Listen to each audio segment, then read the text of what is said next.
Hi guys, welcome back to the Tech Diary. I hope you're well. I'm back in the UK. If you watched the last episode, I was wandering around CES in Las Vegas, came back from there at the weekend, had a day and a half at home, and then went straight to Slovenia for another press trip.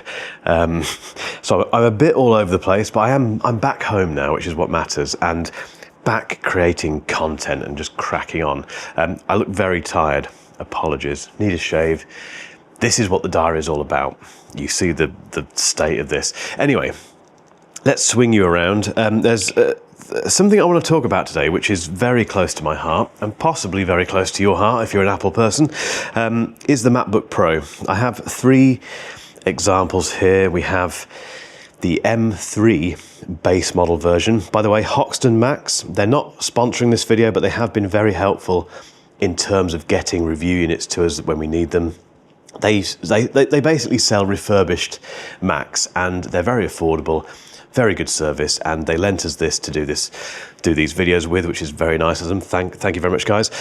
We then have, which one's this? This is the problem. They all look the same. This is the base model M4 MacBook Pro, which Apple very kindly sent us to review.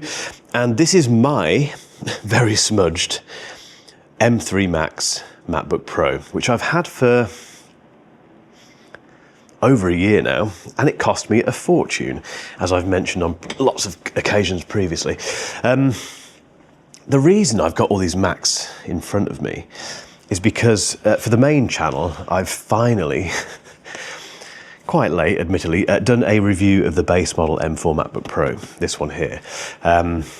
Late to the party just because for lots of reasons, but it doesn't matter because it's still a relative, well, it's still the newest or the most recent MacBook Pro you can buy, and I think a lot of people are still thinking about buying it. So the video on the main channel, which may or may not be live by the time that you watch this, is more of a buying guide, really. It's a kind of, should you buy it? Should you buy the MacBook Air instead? Should you buy the M4 Pro MacBook Pro? But the essence of this thing, the essence of this laptop has got me really excited, because if you, by the way, these videos these days, guys, are part of a weekly newsletter. So if you haven't signed up to the email newsletter that this video is put into, we'll put a link down below so you can check it out, because there's other stuff in that email that you might find interesting, and it's completely free. But in that email, I gave a little story about my first ever MacBook Pro, which was terrible. So it was back in 2016. I'd just started my first ever business. I'd left, well, it's a long story, half left the world of normal work to go out on my own and do my own kind of marketing, external marketing consultancy type thing, which involved writing and video production, audio production, all the marketing-y type stuff, all the stuff that I built into this business, funny enough. But I needed a new laptop, and being a massive Apple fan, I wanted a MacBook Pro. But the only MacBook Pro I could afford at that point, because I didn't want to drop loads of money on a very expensive one, the only one I could realistically afford was the base model one, which was terrible because it was the butterfly keyboard. Do you remember that? Oh, if you don't remember this, if you didn't live through this, then I envy you. But I do envy you. But I know a lot of people did live through the butterfly keyboard stage, which was this very thin, very shallow travel keyboard, which it kind of came about in the Johnny Ive era of Apple. So they had this constant drive to make everything as thin as possible, including the MacBook Pro, which didn't need to be thin. The people that bought that machine were quite happy with it being thick because they needed the power, they needed the keyboard travel, they needed all the stuff that you want from a machine, which, technically for most people is a workhorse. It's something you use as a tool to make money. But yeah, the butterfly keyboard was horrendous. The one that I had, which was the cheapest one, was known as the Escape Key MacBook Pro. And the reason it was called that is because it didn't have the touch bar. So the other MacBook Pros, the more expensive ones, had the touch bar, which was pointless as well, over-engineered and utterly useless, really. Not useless, that's unfair. It was just It didn't need to be there, basically. But the one that I had didn't have it, so it had a proper physical escape key, which was lovely, actually. It was in a way better than the ones that didn't have the escape key because they had the touch bar. The lighting's terrible here, guys, sorry. Again, this diary channel is rough and ready, just so you know, if you've just started watching it. So I had this very, not cheap, but I had this very kind of hampered MacBook Pro, which was the only one that I could afford, and I ran it for nearly 4 years, I think. And it did everything. It was my main laptop for everything admin related, email, writing, but it was also doing video production, some audio stuff as well, podcast recording, that sort of thing. And in fairness, it never let me down. It just went on and on and on. It was just a bit slow and a bit noisy, and the keyboard was horrible. And more importantly, there was that constant nagging feeling that there was something better out there, and that maybe I should have spent just a little bit more money and got a more spec'd up version. And I was curious about the touch bar. I wanted to see if it was worthwhile having, but I didn't do that. I stuck with this base model version. And the problem with it is that it felt unnecessarily hampered to the point where it wasn't really a MacBook Pro. You may have had it. Let me know if you're watching this and you had that MacBook Pro. Maybe you've still got it, but if you had that one, let me know in the comments what you thought of it. But I think most people who bought one realized quite quickly that it wasn't really a MacBook Pro. In name, it was. It was called the MacBook Pro, but it was basically a MacBook Air. And not really a spec'd up one either. I think the one that I had, it was obviously it was an Intel chip because those were the Intel days, and it had 8 gig of RAM, which wasn't much in the Intel days, and it had, I think, a 256 gig SSD drive for storage. So it was just rubbish, basically, but it got me through and it worked. These days, things have changed massively. Before I get to that, the M3 version, so this is the M3 MacBook Pro, the base model version. This was nearly there in terms of not being hampered and artificially, kind of dumbed down. It was almost there, save for two things. The first thing being the memory. So it had 8 gig of unified memory. Why is my chair so noisy? Sorry, there's lots of noise going on in here as well. There's something else about these videos. I don't turn things off. So normally if I'm doing my A-roll for the main channel, I turn off that heater because it's noisy. If you can hear that, apologies. I also cut when I hear annoying noises.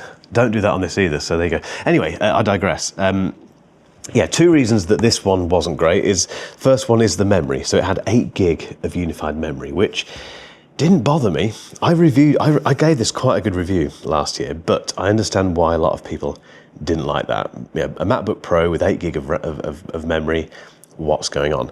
The other thing was they removed one of the Thunderbolt ports. It's just not there. You get 2 Thunderbolt ports, and yeah, it was just, again, a little bit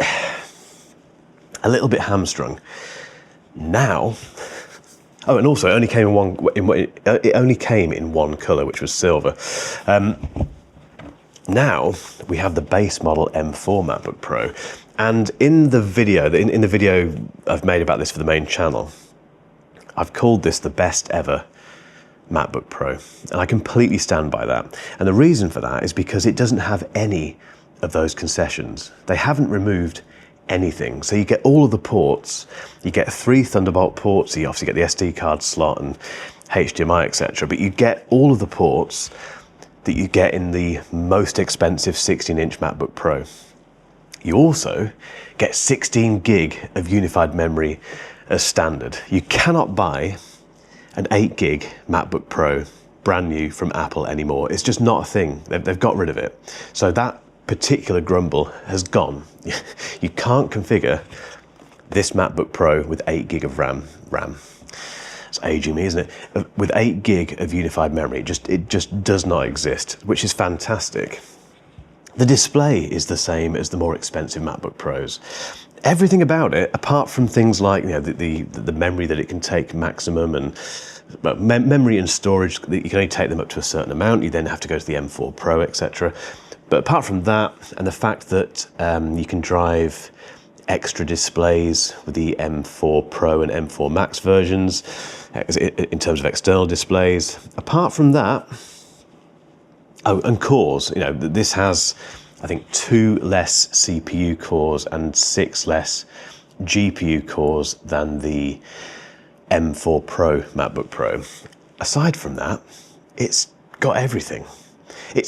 Again, I said this in the main video, that it's almost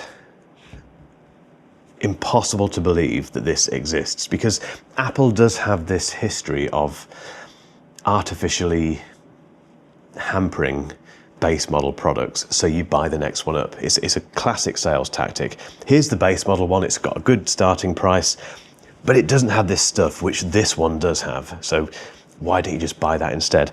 They haven't really done that with this. It's just, I think for 80–90% maybe buyers of the MacBook Pro, this is perfect. I don't know why you'd go any further. I wouldn't. If I had my time again, I would not have bought this very expensive M3 Max MacBook Pro, partly because I don't do much video editing these days, but even if I did, this performs just as well. It really does. You save seconds, at the most a couple of minutes maybe, in terms of some of the more intensive tasks. It's ridiculous. And if you do need loads of power, you know, if you're doing like AI modeling and, I don't know, really intensive, loads of multicam 4K video editing with loads of really complicated graphics and stuff, you can go for the Pro or the Max. You can upgrade as you need to, but I think that's quite a small part of the market. And I think those people know they need that. They don't need to watch YouTube videos of people talking about this stuff to work out whether or not they need it. They know they need more power. Whereas most people, I do think this is the majority of MacBook Pro buyers in 2025, they know, well, they don't know what they need, if that makes sense, which means they just need this. Does that make sense? I get told off sometimes when I say that by people saying, yeah, but if I don't know what I need, maybe I do need the M4 Pro. Trust me, you don't. Same thing with the memory. If you don't know if you need 24 gig or 64 gig of unified memory, you don't need it. Honestly, you don't. This is such a good machine, and it will last for ages, and it should have, I think, very good resale value, because Apple has nailed it with this laptop. It's incredible. I've been gushing about it for about 12 minutes now, so I will stop and leave you in peace. But didn't mean to do it. It's got a life of its own, this camera.